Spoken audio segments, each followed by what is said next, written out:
우리 동네에선 그 노래를 오징어라고 불렀다. Diawali dengan memperlihatkan masa kecil dari seorang pria yang tengah bermain sebuah permainan yang dikenal dengan nama permainan cumi-cumi, dan pria tersebut bernama Gi-hun. Inilah sosoknya ketika dewasa. Dan kisah akan berfokus kepada Gi-hun, seorang duda pengangguran yang banyak hutang dan hobi berjudi, di mana semua hal itu diperlihatkan saat Gi-hun mencuri kartu kredit ibunya hanya untuk memasang taruhan pacuan kuda.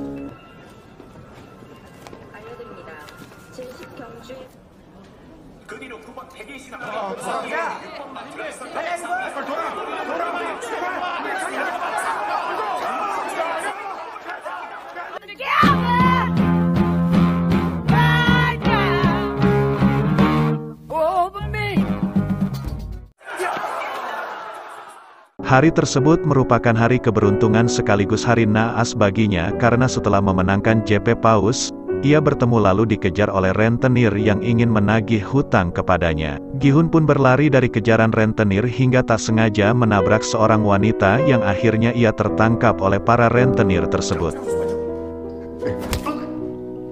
Dengan terpaksa ia memberikan uang hasil kemenangannya untuk menutupi sebagian kecil hutangnya. Namun saat ingin mengambilnya ternyata uang tersebut telah tiada, dan setelah mengingat kejadian sebelumnya ia pun baru menyadari kalau wanita yang ia tabrak tadi telah mencopet semua uangnya. Dan karena dianggap sudah mempermainkan si rentenir, ia pun kembali digeplak dan dipaksa untuk menandatangani surat perjanjian yang berbunyi jika ia tidak segera melunasi hutangnya tersebut maka si rentenir akan mengambil bagian organ tubuh Gi-hun untuk dijual. Singkat cerita, malam pun tiba. Saat Gi-hun sedang duduk termenung di sebuah kursi di stasiun MRT, tiba-tiba ia dihampiri oleh seorang pria bernama Asli Gong-yu yang mengajaknya untuk melakukan suatu permainan, di mana jika Gi-hun menang ia akan mendapatkan 100.000 won, begitu pula sebaliknya. Akan tetapi karena Gi-hun tidak memiliki uang untuk membayar kekalahannya di awal permainan, Gong-yu menggantinya dengan sekali geplakan untuk setiap kekalahan Gi-hun.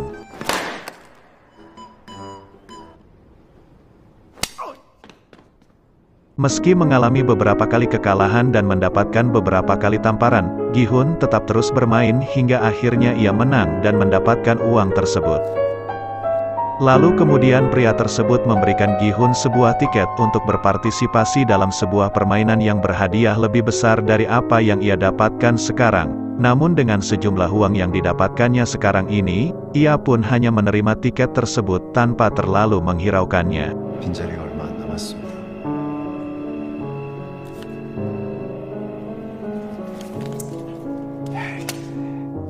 Akan tetapi ketika tiba di rumah, ia mendengar kabar dari sang ibu kalau mantan istrinya akan pergi meninggalkan Korea dengan membawa putri kesayangannya, dan sebagai seorang pengangguran ia pun hanya bisa pasrah karena mantan istrinya lah yang memiliki hak asuh atas anaknya tersebut. Tetapi ia memiliki kesempatan agar mendapatkan hak asuh atas anaknya tersebut jika ia dapat membuktikan kelayakannya dalam membiayai hidup sang anak, dan satu-satunya cara yang ia miliki untuk mendapatkan uang untuk biaya hidup sang anak adalah dengan mengikuti permainan berhadiah yang ditawarkan oleh Gong-yo. Saat memandangi foto anaknya, ia kepikiran tentang tawaran Gong-yo sebelumnya yang akhirnya ia pun menerima tawaran tersebut.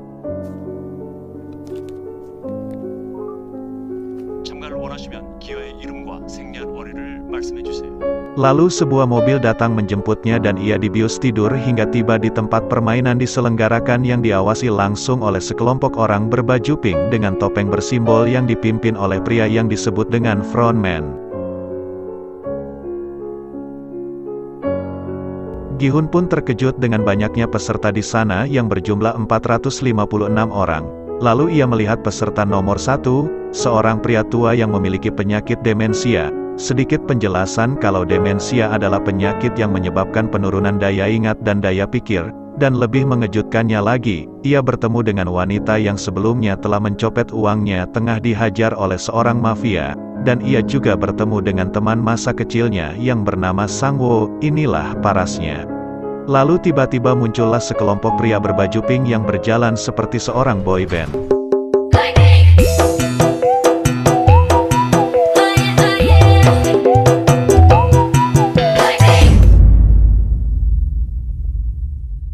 Pria bertopeng tersebut menjelaskan alasan mengapa mereka yang berada di sana dipilih untuk menjadi peserta, yaitu karena mereka adalah sekumpulan orang-orang yang memiliki banyak hutang yang kecil kemungkinannya kalau mereka sanggup melunasi semua hutang tersebut.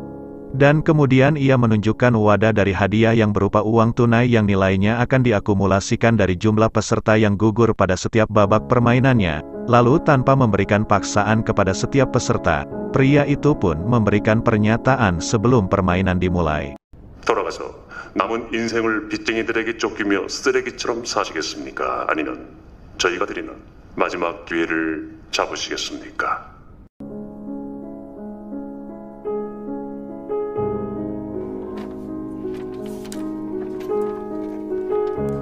Singkatnya, setelah menandatangani surat perjanjian yang berisikan 3 pasal, Gi-hun dan peserta yang lainnya dibawa ke tempat permainan pertama dilakukan, di mana di tempat tersebut terdapat sebuah boneka robot yang menjadi lawan dalam permainan tersebut yang dikenal dengan nama lampu merah lampu hijau. Untuk penjelasan sederhananya, jika robot membelakangi mereka boleh bergerak maju, dan jika si robot berbalik menghadap maka mereka harus berhenti bergerak. Begitulah seterusnya hingga mencapai garis finish dan sebelum batas waktu yang ditentukan habis.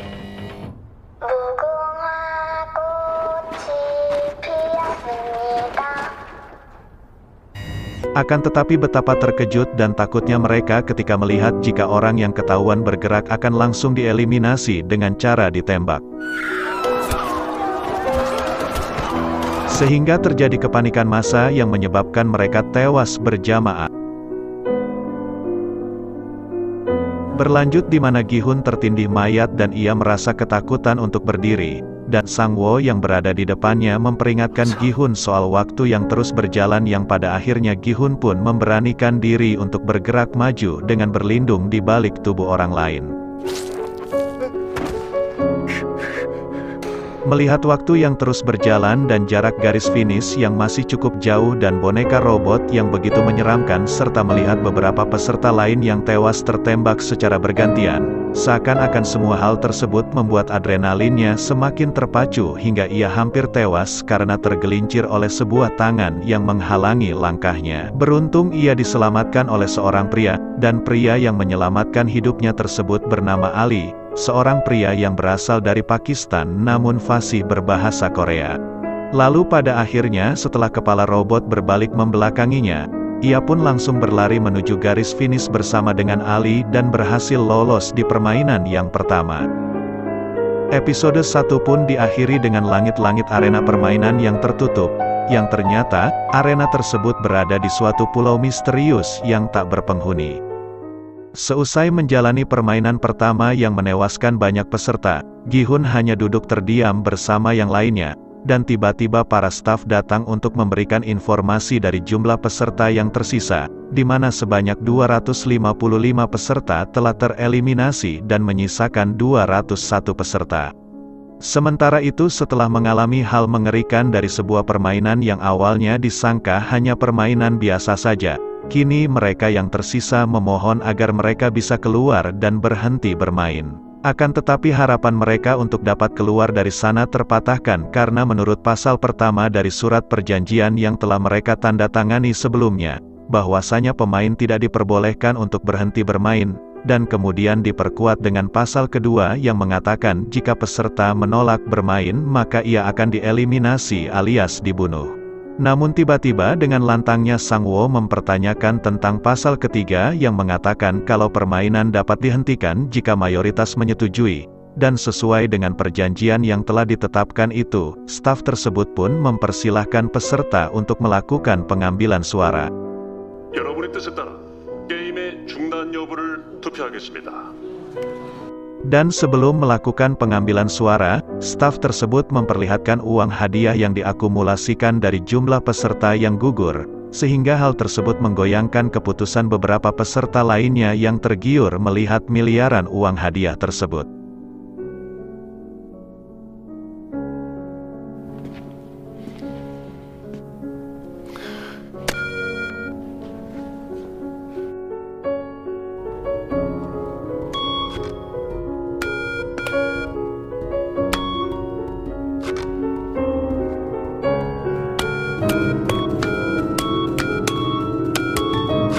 Hasil pungutan suara terlihat seimbang hingga menyisakan seorang pria tua sebagai penentu hasilnya.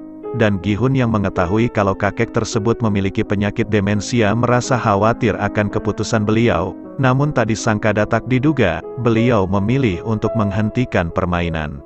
Yang akhirnya Gi-hun dan yang lainnya pun dikembalikan ke dunia luar begitu saja.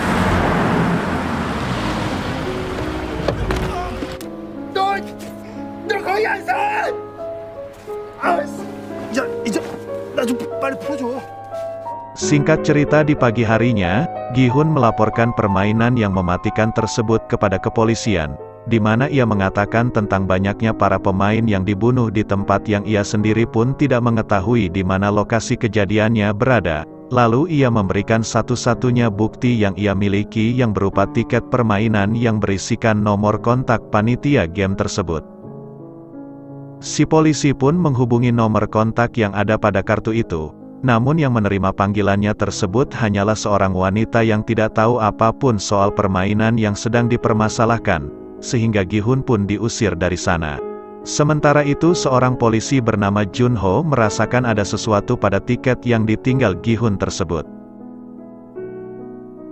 Dalam perjalanannya secara tak sengaja Gi-hun bertemu dengan Sang-woo yang tidak berani pulang untuk menemui ibunya akibat dari kebohongannya sendiri, di mana selama ini Sang-woo mengatakan kepada ibunya kalau sekarang ia telah menjadi orang sukses, namun faktanya, saat ini ia tengah mengalami krisis finansial dan memiliki banyak hutang. Lalu tiba-tiba saja Gi-hun mendapat panggilan dari rumah sakit yang menyatakan kalau ibunya saat ini sedang dirawat di rumah sakit tersebut.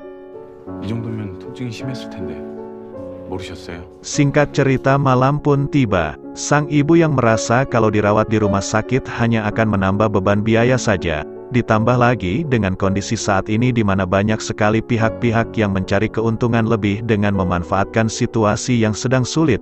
Dan menurut ibu itu sendiri, jika memang sudah takdirnya bahkan dokter terhebat sekalipun tidak dapat berbuat apa-apa, sehingga beliau pun memilih untuk menjalani takdirnya sendiri dengan melakukan isoman. 현자, 고마하고 싶다. 고마하지? Di sisi lain, Junho yang ternyata memiliki tujuannya sendiri yaitu mencari kakaknya yang sudah sangat lama tiada kabarnya. Dan di saat Junho memeriksa tempat tinggal kakaknya tersebut, ia menemukan sebuah kartu yang sama dengan kartu yang diperlihatkan oleh Gi-hun di kantor kepolisian sebelumnya. Sementara itu ketika sedang pusing memikirkan tentang kesehatan ibunya, Gi-hun menyendiri di sebuah tempat dan secara kebetulan bertemu dengan peserta bernomor 1 yaitu si kakek. Yang tanpa disadari pertemuan tersebut membuat mereka berdua menjadi semakin akrab dengan menikmati sebotol minuman bersama, namun secara mengejutkan si kakek mengatakan kalau dirinya ingin kembali ke permainan. Alasan beliau memilih kembali ke permainan tersebut cukup logis, di mana beliau merasa kalau hidupnya tidak akan lama lagi, dan karena tidak ada yang bisa ia lakukan di usianya yang sekarang, maka dari itulah tidak ada salahnya jika ia mempertaruhkan sisa hidupnya yang singkat tersebut di dalam permainan itu. Demi kesehatan sang ibu, Gi-hun menemui mantan istrinya untuk mencoba meminjam uang. Namun ia tidak mendapatkan pinjaman karena sang mantan hanya mendapat sedikit uang bulanan dari suaminya. Lalu tiba-tiba si suami datang dan Gi-hun langsung pergi. 가영이 봤으니까 나 갈게.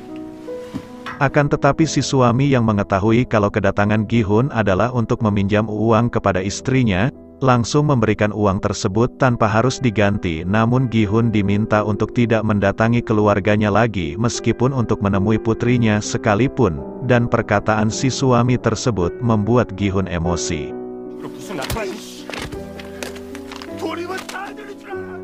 Kemudian saat menuju pulang, Gi-hun dihadang oleh Junho yang ingin meminta bantuan kepada Gi-hun untuk membantu menemukan kakaknya. Karena dari kartu yang sama dengan milik Gi-hun yang ditemukan Junho di rumah kakaknya, ia merasa kalau Gi-hun ada hubungannya dengan menghilangnya si kakak tersebut. Tetapi Gi-hun menolak membantu Junho karena ia tidak ingin kembali ke permainan. Namun saat akan membuka pintu ia melihat kartu serupa yang terselip di pintunya. Dan dengan kondisi ekonominya dan keadaan ibunya saat ini, kemunculan kartu tersebut menandakan bahwa ia akan kembali bermain. Akan tetapi bukan hanya ia saja yang kembali bermain, melainkan peserta yang lainnya juga.